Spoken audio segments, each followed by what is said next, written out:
السلام علیکم ورحمۃ اللہ وبرکاتہ۔ میں ہوں ناطق رضا سلامی۔ پہلے آپ اس تصویر پر نظر ڈالیے، یہ کیسی قیامت خیز تصویر ہے۔ ایک ماں شعلوں میں گھری ہوئی ہے، اس کا وجود جل رہا ہے، درد کی شدت اس کے چہرے پر نمایاں ہے، مگر اس کی ممتا کا جذبہ دیکھو، اپنے بچے کو بچانے کے لیے اسے کھڑکی سے باہر لٹکا رکھا ہے۔ یہ ایک فیکٹری کے برابر ایک گھر میں آگ لگی، فیکٹری میں آگ لگی جس کی چپیٹ میں اس کے برابر والا گھر بھی آ گیا۔ جب ماں نے دیکھا کہ اب نکلنے کا کوئی راستہ نہیں ہے تو اس نے اپنے بچے کو کھڑکی سے باہر لٹکا دیا تاکہ آگ اس تک نہ پہنچے۔ بازو تھک رہے ہیں، بدن جل رہا ہے، مگر ماں کی آخری سانس تک ایک ہی فکر ہے، بچے کو کچھ نہ ہو سکے۔ یہ اکیلی ایسی تصویر نہیں ہے جس سے ماں کی ممتا ظاہر ہوتی ہے، بلکہ آپ جب انٹرنیٹ کھنگالیں گے تو آپ کو ہزاروں تصویر اور ہزاروں واقعے ایسے مل جائیں گے جس میں ماں کی ممتا کا وہ جذبہ، ماں کی ممتا کا وہ احسان جو ہم پوری زندگی نہیں چکا سکتے، قدم قدم پر آپ کو مل جائے گا۔ ویسے تو یہ منظر ہمیں جھنجوڑنے کے لیے کافی ہے، مگر افسوس جب یہی بچے بڑے ہوتے ہیں تو ماں سے کہتے ہیں آپ نے ہمارے لیے کیا کیا۔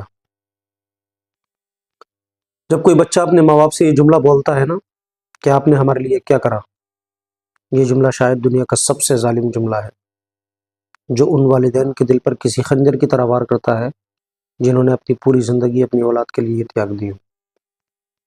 ہماری پیدائش سے لے کر جوانی تک والدین کی قربانیوں کا ایک نہ ختم ہونے والا سلسلہ رہتا ہے۔ راتوں کی نیندیں، دن کا سکون، اپنے آرام و راحت کی قربانی، ہر خوشی پر ہمارا حق دینا، یہ سب انہوں نے بغیر کسی احسان جتائے کیا ہوتا ہے۔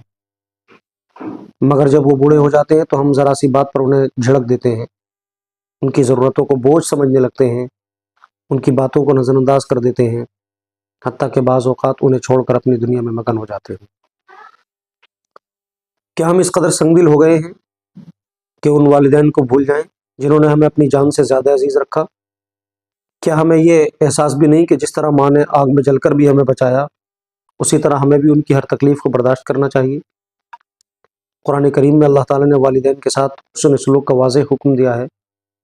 رسول اکرم صلی اللہ علیہ وسلم نے فرمایا والدین کی رضا میں اللہ کی رضا ہے اور والدین کی ناراضگی میں اللہ کی ناراضگی ہے۔ یہ آیت اور یہ حدیث ہمیں یہ سمجھانے کے لیے کافی ہے کہ والدین کے ساتھ اچھا برتاؤ ہی ہماری نجات کا ذریعہ ہے۔ اگر آج تم اپنے والدین کی نافرمانی کر رہے ہو، انہیں نظر انداز کر رہے ہو، تو کل تمہاری اولاد بھی تمہارے ساتھ یہی کرے گی۔ اللہ قرآن پاک میں ارشاد فرماتا ہے جزاء وفاقا، جیسے کو تیسا بدلہ دیا جائے گا، تو جیسا ہم کریں گے ویسا ہی ہم بھریں گے۔ اگر ان کی کوئی بات ناگوار بھی گزرے تو صبر کرو، برداشت کرو، کیونکہ یہی تمہارے حق میں بہتر ہوگا۔ یاد رکھو وہی ہاتھ جو تمہیں تھام کر چلاتے تھے آج لرز رہے ہیں، وہی آنکھیں جو تمہیں دیکھ کر چمکتی تھیں آج تمہاری بے رخی سے نم ہے، وہی دل جو تمہاری ہر خواہش پر تڑپ اٹھتا تھا آج تمہاری بے حسی سے زخمی ہے۔